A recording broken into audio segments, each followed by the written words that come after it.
എല്ലാവർക്കും നമസ്കാരം. MLA ജയിലിൽ പോകേണ്ടി വരുമോ? ഊരാക്കുറുക്കായി ആത്മഹത്യാക്കുറിപ്പ്.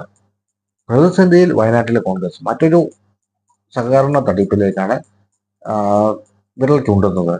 കൽപ്പറ്റയിൽ NM വിജയന്റെ മരണത്തിൽ ആത്മഹത്യാ പ്രേരണക്കുറ്റം ചുമത്തിയതോടെ IC ബാലകൃഷ്ണൻ MLA ജയിലിൽ പോകേണ്ടി വരുമോ എന്ന ആശങ്കയിലേക്കാണ് വയനാട്ടിലെ കോൺഗ്രസ് നേതൃത്വവും പ്രവർത്തകരും പോകുന്നത്. കണ്ണൂർ മുൻ ADM നവീൻ ബാബു ജീവൻ ഒടുക്കിയ സംഭവത്തിൽ ആത്മഹത്യാ പ്രേരണ കുറ്റം ചുമത്തി ജില്ലാ പ്രസിഡന്റ് PP ദിവ്യയെ ജയിലിൽ അടയ്ക്കുന്നു. ദിവ്യയെ സംരക്ഷിക്കാൻ CPM നേതൃത്വം പരമാവധി ശ്രമിച്ചെങ്കിലും അത് നടക്കാതെ വന്നതോടെയാണ് ജയിലിലേക്ക് പോയത്. സമാനമായ സാഹചര്യമാണ് IC ബാലകൃഷ്ണനും ഇപ്പോൾ നേരിടുന്നത്. കോൺഗ്രസ് MLA ആയതിനാൽ IC ബാലകൃഷ്ണനെ അറസ്റ്റ് ചെയ്യുന്നതിൽ സർക്കാർ മടിക്കില്ലെന്നും കോൺഗ്രസ് കണക്കുകൂട്ടുന്നു. IC ബാലകൃഷ്ണനെ അറസ്റ്റ് ചെയ്യുന്നതിൽ സർക്കാർ മടി കാണിക്കില്ലെന്നും കോൺഗ്രസ് പ്രവർത്തകർ വളരെയധികം ഭയന്നു വിറയ്ക്കുന്നു. DCC പ്രസിഡന്റ് ND അപ്പച്ചനും കേസിൽപ്പെട്ടതോടെ വയനാട്ടിലെ കോൺഗ്രസ് നേതൃത്വം വളരെയധികം പ്രതിസന്ധിയിലാണ്. വയനാട്ടിൽ NM വിജയന്റെ മകനെ ജോലിയിൽ നിന്ന് പിരിച്ചുവിടാൻ നിർദ്ദേശിച്ചിട്ടില്ല IC ബാലകൃഷ്ണന്റെ പുതിയ വീഡിയോ. കോൺഗ്രസിന്റെ കരുത്തനാണ് അദ്ദേഹം. വയനാട്ടിലെ ജനകീയ നേതാവാണെന്ന് IC ബാലകൃഷ്ണൻ 3 തവണ തുടർച്ചയായി ബത്തേരിയിൽ MLA ആയ അദ്ദേഹം 2011 CPM-ന്റെ EA ശങ്കരനെ 7583 വോട്ടിന് തോൽപ്പിച്ചുകൊണ്ടാണ് മാനന്തവാടി ജനനായക CN ബാലകൃഷ്ണൻ കരുത്ത് തെളിയിച്ചത്. പിന്നീട് EA ശങ്കരൻ കോൺഗ്രസിൽ ചേർന്നു. 2016 രുക്മിണി ഭാസ്കരനെയും 11,098 വോട്ടിന് അദ്ദേഹം തോൽപ്പിച്ച MLA ആയി. 2011 CPM-ന്റെ EA ശങ്കരനെ വോട്ടിന് തോൽപ്പിച്ചാണ് മാനന്തവാടി ജനനായക IC ബാലകൃഷ്ണൻ തന്റെ കരുത്ത് ആദ്യമായിട്ട് തെളിയിക്കുന്നത്. പിന്നീട് അദ്ദേഹം കോൺഗ്രസിൽ ചേർന്നു. 2011 രുക്മിണി ഭാസ്കരനെയും അദ്ദേഹം തോൽപ്പിച്ചു. 2020 MS വിശ്വനാഥനെയും വമ്പിച്ച ഭൂരിപക്ഷത്തിൽ അദ്ദേഹം തോൽപ്പിച്ചു. കോൺഗ്രസ് വിട്ടുപോയ ആളാണ് MS വിശ്വനാഥൻ. BJPക്ക് ശക്തമായ സ്വാധീനമുള്ള ഒരു മണ്ഡലമാണ് ബത്തേരി. 2021 BJP CK ജാനുവിനെ ഇറക്കി ത്രികോണ മത്സരം നടത്തിയിട്ടും IC ബാലകൃഷ്ണന് വോട്ട് കൂടുകയാണ് ചെയ്തത്. മുൻ മന്ത്രി PK ജയലക്ഷ്മിയുടെ ബന്ധുവായ IC ബാലകൃഷ്ണൻ യൂത്ത് കോൺഗ്രസിലൂടെയാണ് പൊതുപ്രവർത്തന രംഗത്ത് എത്തിയത്. പക്ഷേ ഇപ്പോൾ ഊരാക്കുറുക്കായി ആത്മഹത്യാക്കുറിപ്പ് വന്നിരിക്കുന്നു. വയനാട് DCC ട്രഷറർ NN വിജയന്റെ ആത്മഹത്യയെ തുടർന്നുണ്ടായ വിവാദത്തിൽ CPM തുടക്കം മുതൽ IC ബാലകൃഷ്ണനെ ഉന്നം വെച്ചിരുന്നതാണ് അറിയാൻ സാധിക്കുന്നത്. നിയമക്കൊഴയുമായി ബന്ധപ്പെട്ട് മുൻപും IC ബാലകൃഷ്ണന്റെ പേര് ഉയർന്നു വന്നിരുന്നുവെങ്കിലും അത് തേച്ചു മാറ്റി കളഞ്ഞിരുന്നു. NN വിജയൻ ആത്മഹത്യാക്കുറിപ്പിൽ പേര് വന്നതോടെ ബാലകൃഷ്ണൻ ഊരാക്കുറുക്കിലായിരിക്കുകയാണ്. KK ഗോപിനാഥിന്റെ നേതൃത്വത്തിലാണ് ബത്തേരിയിലെ സഹകരണ ബാങ്ക് നിയമങ്ങൾ നിയന്ത്രിച്ചിരുന്നത് KPCC അന്വേഷണ കമ്മീഷൻ കണ്ടെത്തിയിരുന്നു. അതിന്റെ പേരിൽ KPCC നടപടിയെടുത്ത ഡോക്ടർ സണ്ണി ജോർജ് ഇപ്പോൾ CPM-നൊപ്പമാണ്. നിയമനം നടത്തണമെന്ന് ആവശ്യപ്പെട്ട് IC ബാലകൃഷ്ണൻ 17 പേരുടെ ലിസ്റ്റ് നൽകിയെന്നാണ് സണ്ണി ജോർജ് കഴിഞ്ഞ ദിവസം വെളിപ്പെടുത്തിയത്. അർബൻ ബാങ്ക് മുൻ പ്രസിഡന്റായിരുന്ന സണ്ണി ജോർജിന്റെ മൊഴി ഉൾപ്പെടെ IC ബാലകൃഷ്ണന് കെണിയാകുമെന്നാണ് കരുതുന്നത്. പ്രതിസന്ധിയിലാണ് ഇപ്പോൾ കോൺഗ്രസ് പാർട്ടിയുടെ. ബത്തേരിയിലെ സഹകരണ സ്ഥാപനങ്ങളിൽ ഭൂരിഭാഗവും കോൺഗ്രസിന്റെ കയ്യിലായിരുന്നു വർഷങ്ങളായിട്ട്. ദീർഘകാലമായി പ്രതിസന്ധിയിലാണ് പാർട്ടി അവിടെ.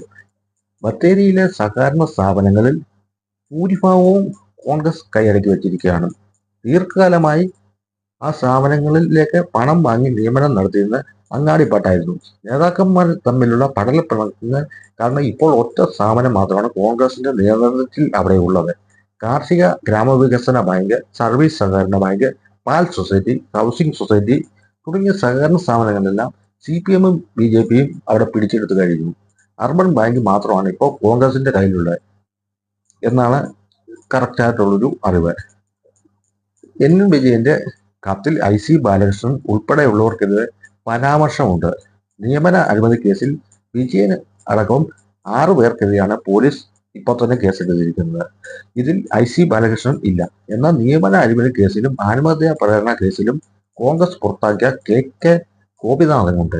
IC ബാലകൃഷ്ണൻ നിയമന അഴിമതി നടത്തിയെന്ന് വിജയന്റെ കത്തിൽ പറയുന്നുണ്ടെങ്കിലും ബാലകൃഷ്ണനെതിരെ ഇതുവരെ ആരും പരാതി നൽകിയിട്ടില്ല എന്നത് വിരോധാഭാസമാണ്. പക്ഷെ മരണത്തിന് ഉത്തരവാദികൾ IC ബാലകൃഷ്ണൻ, ND അപ്പച്ചൻ, KK ഗോപിനാഥൻ, അന്തരിച്ച PV ബാലചന്ദ്രൻ എന്നിവരാണ് NN വിജയൻ എഴുതി വെച്ചത് കോൺഗ്രസിനെ സംബന്ധിച്ചിടത്തോളം വലിയൊരു തലവേദന തന്നെയാണ് ശിക്ഷിച്ചു വെച്ചിരിക്കുന്നത്.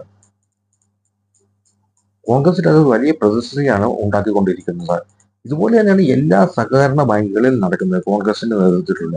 അവർ ഒരു നിയമനം വരുമ്പോൾ ഒരു ലിസ്റ്റ് തയ്യാറാക്കുകയും അവരിൽ നിന്ന് കോഴ വാങ്ങുകയും ആ ലിസ്റ്റിലുള്ളവരെ അപ്പോയിന്റ്മെന്റ് ചെയ്യുകയാണ് ഇവർ വർഷങ്ങളായി ചെയ്യുന്നത്. അങ്ങനെയാണ് പല ബാങ്കുകളും ഇവരുടെ കയ്യിൽ നിന്ന് നഷ്ടപ്പെട്ടത്.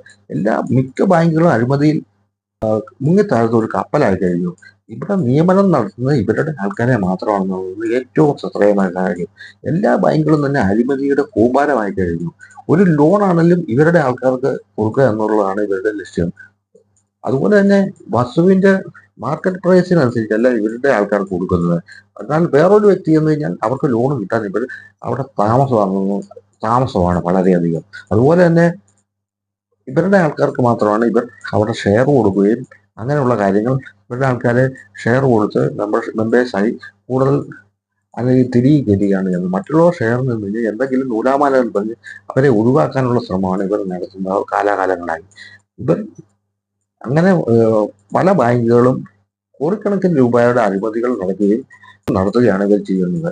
അതുപോലെ തന്നെ അവിടെയുള്ള ഉദ്യോഗസ്ഥരും ബാങ്കിലെ സ്റ്റാഫുകളും ഇവർക്ക് അനുകൂലമായി നിൽക്കുന്നു. എന്തുകൊണ്ടെന്നാൽ അവർ കോഴ കൊടുത്ത് കയറിയവരാണ് ഭൂരിഭാഗം പേരുള്ളൂ. അതുകൊണ്ട് ഇവർ ബോർഡ് മെമ്പർമാർക്ക് അനുകൂലമായിട്ട് നിൽക്കുകയുള്ളൂ.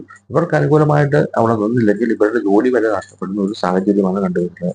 അതുകൊണ്ട് ഈ കോപ്പറേറ്റീവ് ബാങ്കിലെ ഒരു അവസാന 20 കൊല്ലത്തെ എല്ലാ കണക്കുകളും ഓഡിറ്റ് ചെയ്യുകയാണ് ശരിക്കും പറഞ്ഞാൽ ചെയ്യേണ്ടത്. കോൺഗ്രസ് എന്ന പ്രസ്ഥാനം തന്നെ ഒരു അഴിമതിയുടെ കൂമ്പാരമായതിന്റെ കൊണ്ടാണ് ഇന്ത്യയിൽ തന്നെ അവർ ഇപ്പോൾ 100 സീറ്റ് പോലും ജയിക്കാൻ പറ്റാത്ത ഒരു അവസ്ഥയിലേക്ക് എത്തിയതെന്ന കാര്യം നമ്മൾ മനസ്സിലാക്കുക. ഈ സഹകരണ ബാങ്കുകളിൽ ഈ അവസ്ഥയാണെങ്കിൽ ഇപ്പോൾ ആത്മഹത്യ പ്രേരണ കുറിപ്പിൽ അയാളെയും ഒരു സത്യസന്ധനായ വ്യക്തിയായിരുന്നു. അദ്ദേഹം ആത്മഹത്യ ചെയ്യാനുള്ള സാഹചര്യം ഇതുപോലെയുള്ള ആരോപണങ്ങൾ ആ ബാങ്കിൽ കാരണമാണെന്നാണ് മനസ്സിലാക്കാൻ സാധിക്കുന്നത്. ഇത് ഞാനിപ്പോൾ ഷെയർ ചെയ്ത കാര്യങ്ങൾ ഓൺലൈൻ മീഡിയയിൽ നിന്ന് എനിക്ക് കിട്ടിയ അറിവുകളാണ്. ഇതുപോലെ പല പല അഴിമതികളും ഇവ ഭരിക്കുന്ന കോപ്പറേറ്റീവ് ബാങ്കുകളിൽ സഹകരണ വകുപ്പുകളിൽ ഉണ്ടെന്നാണ് നമുക്കറിയാൻ സാധിക്കുന്നത്. ഇതൊക്കെ സത്യം പറഞ്ഞാൽ 20 കൊല്ലത്തെ സകല കണക്കുകളും സകല നിയമനങ്ങളും ഒരു റിട്ടയർഡ് ജഡ്ജിന്റെയോ അല്ലെ കേന്ദ്ര സർക്കാരിന്റെ നേതൃത്വത്തിൽ നല്ലൊരു അന്വേഷണം നടത്തുകയാണ് വേണ്ടത്. കൂടുതൽ ഇതേപ്പറ്റി ഒന്നും പറയുന്നില്ല. Always stay good and stay happy.